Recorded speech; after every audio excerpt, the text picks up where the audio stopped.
हरे कृष्णा। नमस्कार दोस्तों, आप समस्त श्रोतागण का आपके YouTube चैनल जीवन अमृत पर हार्दिक अभिनंदन है। आज के वीडियो में आप रसपान करेंगे वैशाख महात्म कथा का 22वां अध्याय। इसके पहले की कथा का श्रवण करने के लिए आप सबका बहुत बहुत धन्यवाद। मैथिल बोले, इस वैशाख मास में कौन सी तिथियां अत्यंत पुण्यकारक हैं और उन तिथियों में क्या क्या दान विशेष रूप से उत्तम है और संसार में किसने प्रख्यात किया है, यह सब विस्तार पूर्वक कहिए। यह सुन के श्रुत देव जी कहने लगे, वैशाख में मेष के सूर्य की 30 तिथियों का बड़ी ही उत्तम है। एक एक तिथि में जो दान किया जाता है उसका कोटि गुना फल प्राप्त होता है। संपूर्ण तीर्थों के करने से जो फल मिलते हैं वही फल एक एक तिथि में स्नान, दान, तप, होम, देव पूजन आदि कर्मों से भी प्राप्त होते हैं। कथा के सुनने से भी तत्काल मुक्ति मिलती है और रोग अथवा दरिद्र से पीड़ित भी इस पुण्य कथा को श्रवण करके कृत्य कृत्य हो जाते हैं। जो कोई बिना दान या बिना स्नान किए इन तिथियों को व्यतीत करता है वह गौघाती, कृतघ्न, पितृघाती और आत्मघाती होता है। जलाशय स्वाधीन है और देह भी स्वाधीन है। माधव भगवान मन द्वारा सेव्य हैं। यह काल सर्वगुण युक्त है और साधु दयावान होते हैं। ऐसे अवसर पर माधव का अवश्य सेवन करना चाहिए। दरिद्री, धनवान, लंगड़ा, नपुंसक, विधवा स्त्री, बालक, वृद्ध, युवा सभी को इस माधव मास का सेवन कर्तव्य करना चाहिए। वैशाखोक्त धर्म अत्यंत सुख से साधने योग्य है। वैशाख मास के आने पर इन सब शुभ धर्मों को करें। ऐसे समय को पाक कोई यत्न नहीं करता, इससे शुभ और कुछ नहीं है। जो कोई नीच नर इन अति सुलभ धर्मों को नहीं करता उसको नरक सहज ही मिल जाती है, इसमें कोई भी संदेह नहीं है। हे राजन, जैसे दही को मक्खन अलग कर लेते हैं, ऐसे ही अब इस मास में से तिथि को अलग करके बताता हूँ। चैत्र के महीने में जब मेष की संक्रांति हो, उसी समय पापों के नाश करने वाली अमावस्या गया करने के फल देती है। यह एक पितृश्वरों के संबंध की पुरानी कथा चली आती है जो नर्क और पितरों की है। जब पृथ्वी पर सार्वणी मनवंतर का राज्य था, 30वें कलयुग के अंत में जब संपूर्ण धर्म नष्ट हो गए, उस समय आनर्त देश में धर्म वर्ण नाम का कोई ब्राह्मण हुआ। उसने इस घोर कलयुग में मनुष्य को पापों से युक्त देखा। उसी कलयुग के प्रथम पाद में जब सब मनुष्य अपने अपने वर्ण धर्मों से हीन हो गए, तब एक दिन वह मुनि महात्माओं के सत्र यज्ञ के दर्शन के निमित्त पुष्कर क्षेत्र गया। वहाँ ऋषि मुनि लोग शास्त्र विहित पुण्यवर्धक कथाओं का वर्णन कर रहे थे। उनमें से कोई घृत व्रत कलयुग की प्रशंसा करने लगे कि सत्य युग में जो वर्ष भर में माधव भगवान प्रसन्न होते हैं, सो त्रेता में एक मास में और द्वापर में एक ही पक्ष में होते हैं। उससे 10 गुना पुण्य कलयुग में विष्णु भगवान का स्मरण करने से मिलता है। कलयुग में थोड़ा सा किया गया पुण्य भी कोटि गुणित होता है। जो दया, पुण्य, दान, धर्म कुछ नहीं कर सकते, उनको केवल एक हरि का नाम उच्चारण करना ही उचित है। जो अकाल में अन्नदान करते हैं वह वैकुंठ हो जाते हैं। जब यह प्रसंग हो रहा था तभी नारद मुनि आकर एक हाथ से शीश झुकाकर एक हाथ से जिह्वा को पकड़ खूब हंसने लगे और उन्मत्त की तरह नाचने लगे। तब सभी लोग कहने लगे, हे नारद, कहो तो सही क्या बात हुई है। तब बुद्धिमान नारद हंसते और नाचते हुए कहने लगे, नृत्य करते हुए भावित माओं ने जो संतोष पूर्वक कहा है उसी से हम सिद्ध हो गए। निसंदेह यह कलयुग बड़ा पुण्य रूप आया है। वह सत्य ही है, इसमें कोई संदेह नहीं। थोड़े परिश्रम से ही सिद्ध हो जाता है। केशव भगवान कलेश नाश करने वाले स्मरण मात्र से ही प्रसन्न हो जाते हैं। वो भी मैं तुमसे कहता हूँ। हे पुत्रों, जिह्वा इंद्रियों का निग्रह करना बड़ा कठिन है। जिसके वश में और ये दोनों वस्तुएं हैं वही जनार्दन के तुल्य है। अतएव कलयुग के आगमन में आप लोगों का ठहरा यहाँ उचित नहीं। इस पाखंड में भारत को छोड़कर सुखपूर्वक अन्यत्र जहाँ कहीं मन प्रसन्न हो विचरो। ऐसे व्रतधारी मुनि यह वचन सुन यज्ञ समाप्त कर शीघ्र ही सुखपूर्वक चले गए। धर्म वर्ण ने ही यह पृथ्वी त्यागने का विचार नैमिष्ठ ब्रह्मचर्य व्रत को धारण कर, दंड कमंडलू ले, जटा और छाल के वस्त्र पहनकर मन में आश्चर्य करते कलयुग में अनाचारों को देखने गए। वहाँ क्या देखते हैं कि इस संपूर्ण मनुष्य जाति घोर पापों में मग्न है। ब्राह्मण, शूद्र और सन्यासी पाखंडी हो गए हैं। पत्नी पिता से विरोध रखती है, शिष्य अपने गुरु से द्रोह करते हैं, सेवक स्वामी को और पुत्र पिता को मारने को तैयार है। सब ब्राह्मण शूद्रवत हो गए हैं, गौ बकरी के समान हो गई, वेद कहानी मात्र रह गए, वेद विहित धर्म साधारण काम हो गए हैं। भूत प्रेत पिशाच आदि साक्षात देवताओं का रूप धारण कर फल देते हैं तथा पापी मनुष्य श्रद्धापूर्वक इनका ही पूजन करते हैं और कुकर्म में ही अपने प्राण त्याग देते हैं। झूठी गवाही देते हैं, मन में सदा कपट रखते हैं। कलयुग मनुष्यों के मन में एक विचार है, वाणी में एक दूसरा है, धर्म कर्म कुछ और ही है। ऐसे सब की पाखंड विद्या ही राजभवन में प्रतिष्ठा पावे। नृत्य गीत आदि कला राजाओं के प्रति प्रिय है। अधम और नीच पूज्य हो गए हैं, उत्तम मनुष्य अधम हो गए हैं। कलयुग में वेद पाठी ब्राह्मण दरिद्री हो गए और मनुष्यों के हृदय से विष्णु की भक्ति की जाती है। जो लोग अल्पायु वाले प्रायः पाखंडी, निर्दप और मूर्ख हैं, इस पर भी शूद्र तक धर्म का उपदेश करते हैं। जिसने जटा बढ़ा ली वह तपस्वी है। संपूर्ण मनुष्य अल्पायु, दयाहीन और सठ हो गए हैं। सभी धर्मोपदेश बन गए हैं और सभी उत्साहहीन व्यर्थ ही पराई निंदा करके अपनी ही पूजा कराने की इच्छा रखते हैं। अपने स्वामी को घर चले जाने पर निंदा करते हैं। इस कलयुग में भ्राता भगनी और पिता पुत्री तक के संगम करते हैं। सभी शूद्र और वैश्याओं में रत रहते हैं। साधु महात्माओं का अपमान करते हैं, बड़े बड़े पापियों का सत्कार करते हैं तथा साधियों में एक भी दोष हो तो उसे दुराग्रह से प्रकट करते हैं। पापियों के दोषों को गुण समझ उनका वर्णन करते हैं और निर्गुणी लोग इस कलयुग में केवल दोष को ही ग्रहण करते हैं। जैसे स्तन में लगी हुई जोंक केवल रुधिर का ही पान करती है, सब औषधि प्रभावहीन हो गई है। रीतियों में विपरीतता आ गई है। राज्य भर में घोर दुर्भिक्ष पड़े हुए हैं। कन्याओं से गर्भ की उत्पत्ति होती है। कलयुग में सब मनुष्य नट और नर्तकों से प्रेम रखते हैं। जो वेद और वेदांत के ज्ञाता हैं उन्हें मूढ़ लोग सेवक मानते हैं। ये मूढ़ सब आचार आदि से भ्रष्ट हो गए हैं। रिद्धादि सब कर्म और वेदोक्त सब कर्म का परित्याग कर बैठे हैं। उनकी जिह्वा पर कभी विष्णु का नाम भी नहीं आता। सदा श्रृंगार कर रख के गीत गाते रहते हैं।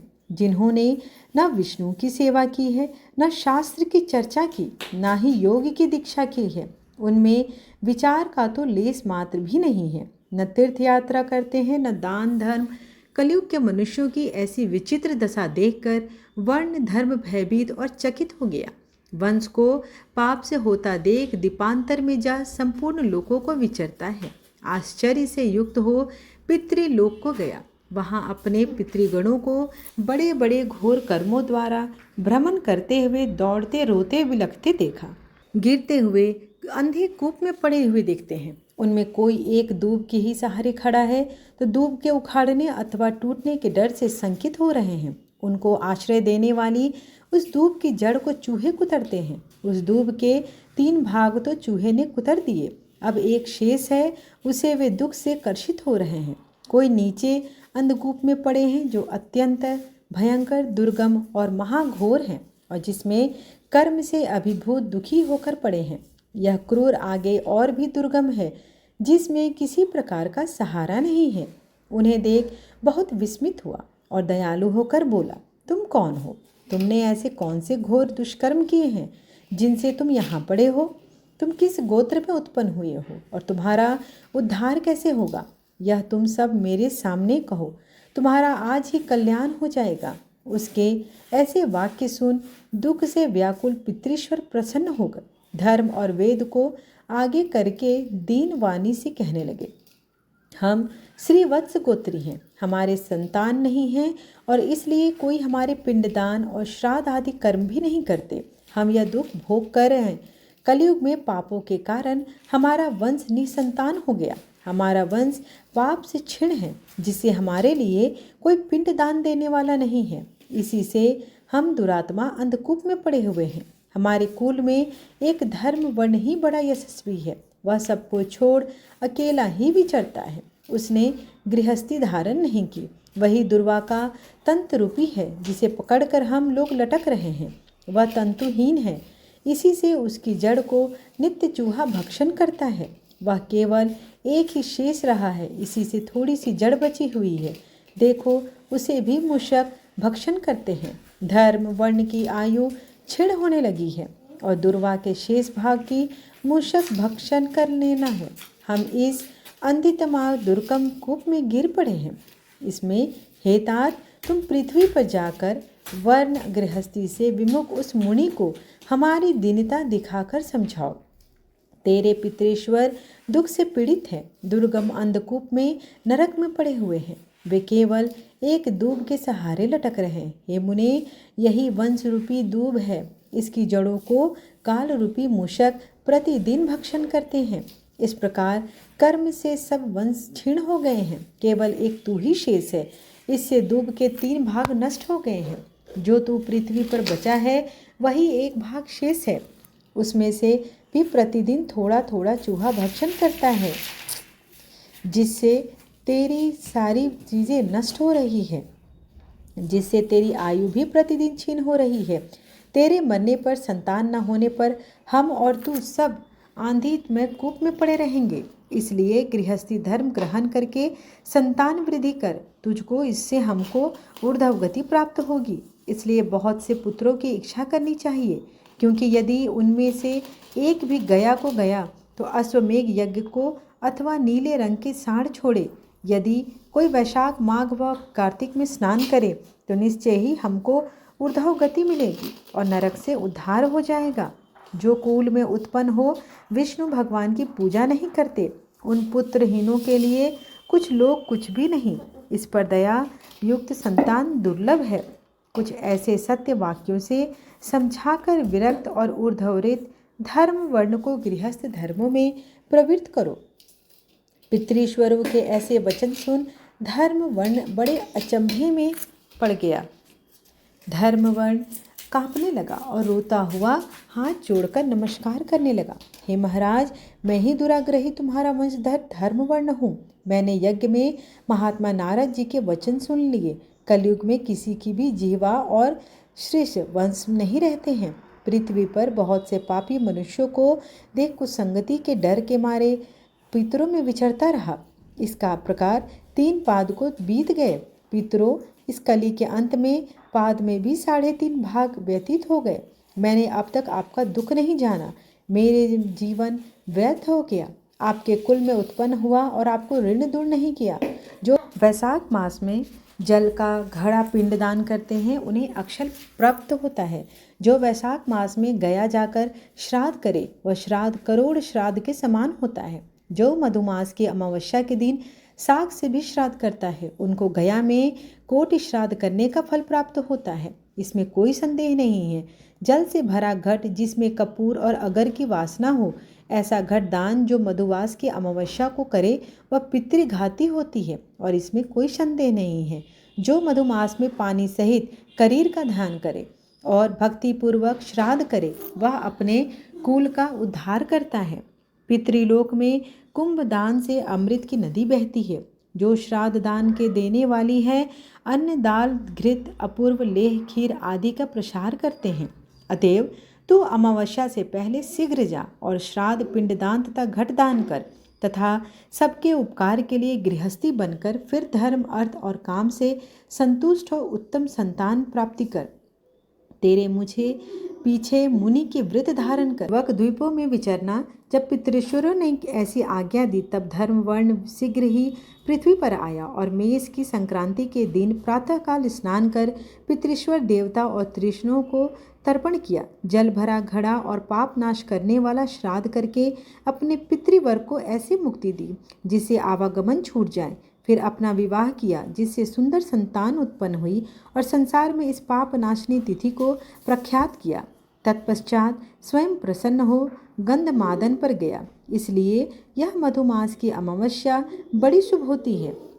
इससे समान संसार में कोई तिथि न देखी गई है न सुनी गई है। इस प्रकार वैशाख महात्म कथा का 22वां अध्याय यहीं पर समाप्त हुआ। आइए अब भगवान श्री हरि की आरती करते हैं। आरती कुंज बिहारी की, श्री गिरधर कृष्ण मुरारी की। आरती कुंज बिहारी की, श्री गिरधर कृष्ण मुरारी की। गले में वैजंती माला, बजावे मुरली मधुर बाला। श्रवण में कुंडल झलकाला, नंद के आनंद नंद लाला। गगन सम अंग कांति काली, राधिका चमक रही आली। लतन में ठाड़े वनमाली, भ्रमर सी अलक कस्तूरी तिलक। चंद्र सी झलक ललित छवि श्यामा प्यारी की। श्री गिरधर कृष्ण मुरारी की। आरती कुंज बिहारी की, श्री गिरधर कृष्ण मुरारी की। कनकमय मोर मुकुट बिल से, देवता दर्शन को तरसे। गगन सो सुमन राशि बरसे, बजे मोर चंग मधुर मृदंग। ग्वालिनी संग अतुल रति गोप कुमारी की। श्री गिरधर कृष्ण मुरारी की। आरती कुंज बिहारी की, श्री गिरधर कृष्ण मुरारी की। जहाँ ते प्रगट भई गंगा, सकल मन हारिणी श्री गंगा। स्मरण ते होत मोह भंगा, बसी शिव शीस जटा के बीच। हरे अध कीच चरण छवि श्री बनवारी की। श्री गिरधर कृष्ण मुरारी की। आरती कुंज बिहारी की, श्री गिरधर कृष्ण मुरारी की। चमकती उज्ज्वल तट रेणु, बज रही वृंदावन वेणु। चहु दिशि गोपी ग्वाल धेनु, हसत मृदु मंद चांदनी चंद। कटत भव फंद, टेर सुन दीन दुखारी की। आरती कुंज बिहारी की, श्री गिरधर कृष्ण मुरारी की। आरती कुंज बिहारी की, श्री गिरधर कृष्ण मुरारी की। त्वमेव माता च पिता त्वमेव, त्वमेव बन्धु च सखा त्वमेव। त्वमेव विद्या द्रविणं त्वमेव, त्वमेव सर्वं मम देव देव। आरतीम समर्पयामि। विष्णु देवताय नमो नमः। आशा करती हूँ कि आपको आज की वीडियो पसंद आई हो। अगर आपको वीडियो पसंद आए, हमारी मेहनत पसंद आए, तो एक बार दिल से कमेंट बॉक्स में हरे कृष्ण अवश्य लिखें। और अगर आप मेरी चैनल पर पहली बार आए हैं वीडियो पसंद आए तो चैनल को लाइक शेयर एंड सब्सक्राइब करें ताकि मेरे आने वाली वीडियोस की नोटिफिकेशंस आपको मिल सके। अगर आपका कोई सुझाव है या आप कोई खास प्रकार की कथा श्रवण करना चाहते हैं तो आप कमेंट में लिख सकते हैं। धन्यवाद।